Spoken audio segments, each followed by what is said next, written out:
foreign dignitaries, diplomats, environmentalists, lawyers, all those young students right there at the back, ladies and gentlemen.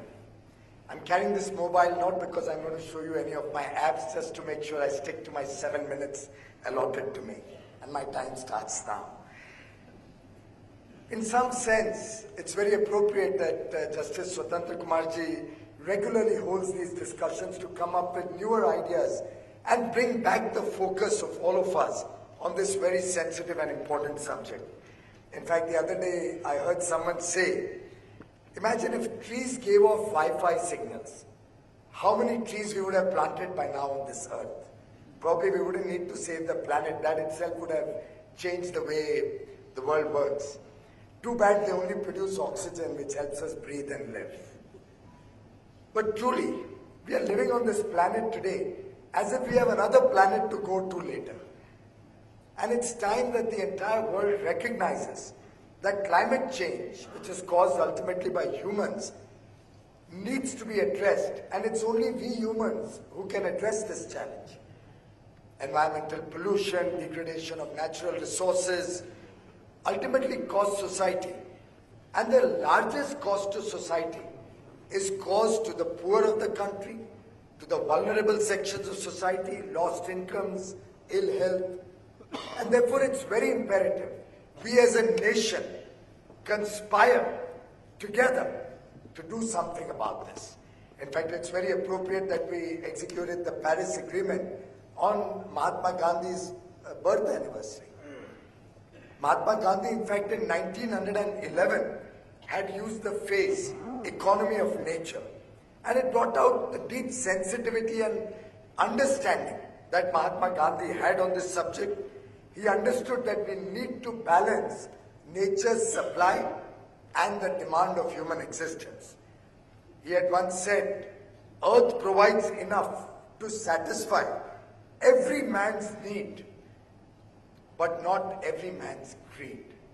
And I think that summarizes what conservation of nature, what sensitivity towards a better environment should mean to all of us.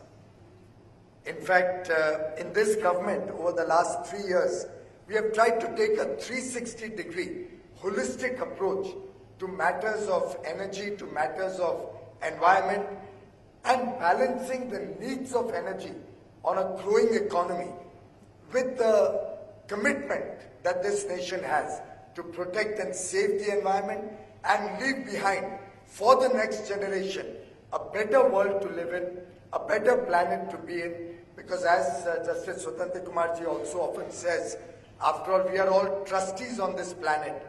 We have inherited this earth as trustees to leave behind for the next generation a better place to live in than the one we have inherited.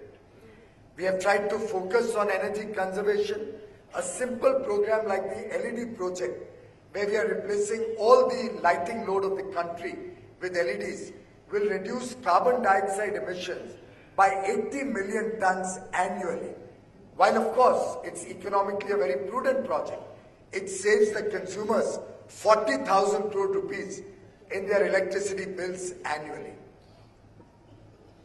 Similarly, when it comes to our energy generation, we are trying to move from a highly thermal power generation dependent economy more and more towards renewable energy. Our solar power program, for example, has been scaled up from a 20 gigawatt target by 2022 to a 100 gigawatt target by 2022, and put together all the renewable energy sources along with the large hydro, which we still don't categorize as renewable energy.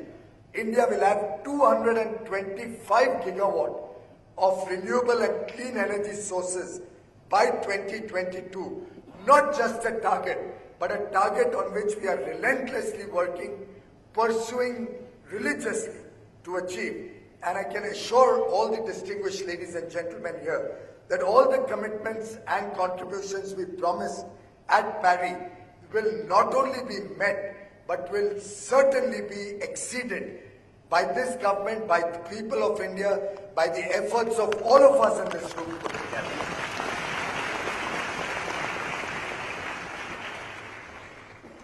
There are different plans on the mining sector to make mining more efficient and improve the environmental concerns of the areas where mines are producing. We are looking to process every liter of water that comes out of these mines so that we can provide clean drinking water to all the villages in those areas, so that we can rejuvenate our rivers with clean water, and also all the water discharged in the ground also is processed so that our soil quality does not get affected.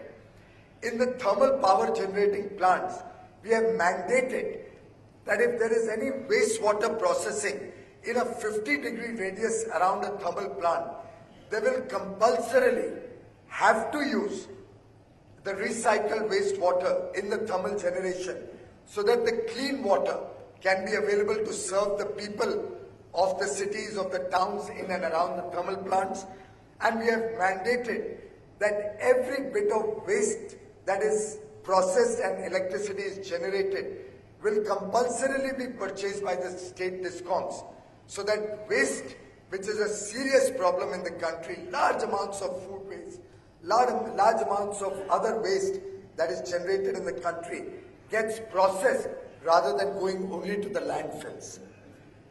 Before I conclude, I'd like to share with you a passion that Prime Minister Modi has to convert our vehicles into electric vehicles in the country. All the honorable judges, particularly Justice Swatantra Kumarji, has been very, very concerned about huge element of pollution of our cities, particularly due to vehicles because of use of petrol and diesel vehicles.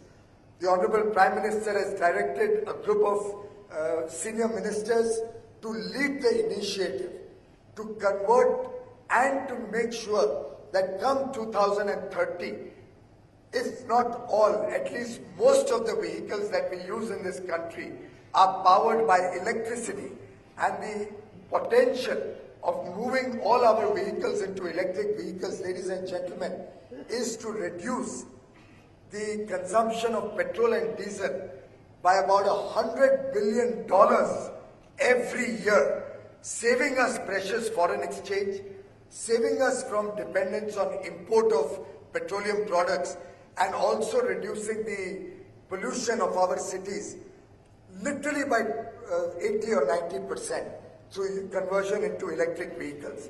In fact, one study, Justice, that we did showed that we can power the entire vehicular traffic, entire vehicles of this country in 2030 by using only 1% of the land area of Rajasthan, not also of the whole country. 1% of the land of Rajasthan, if it generates solar power, can power all the vehicles of this country. And we are committed to try and make that program, expand that program rapidly across the country and serve the people in a manner which makes India proud. And India does not necessarily follow what the world does, but the world follows the lead that India takes. In conclusion, may I quote from Steve Jobs when he said, "Let's go and invent tomorrow instead of worrying about what happened yesterday." Thank you very much. Thank you, sir. India's growth story is now on an accelerated mode, and we are, as sir said, the world is following us. We have a solar alliance of countries which are producing solar power and harnessing the solar energy. Thank you very much, sir. I now request Honorable Shri Justice Deepak Mishra, Judge, Supreme Court of India, to deliver the keynote address. Sir.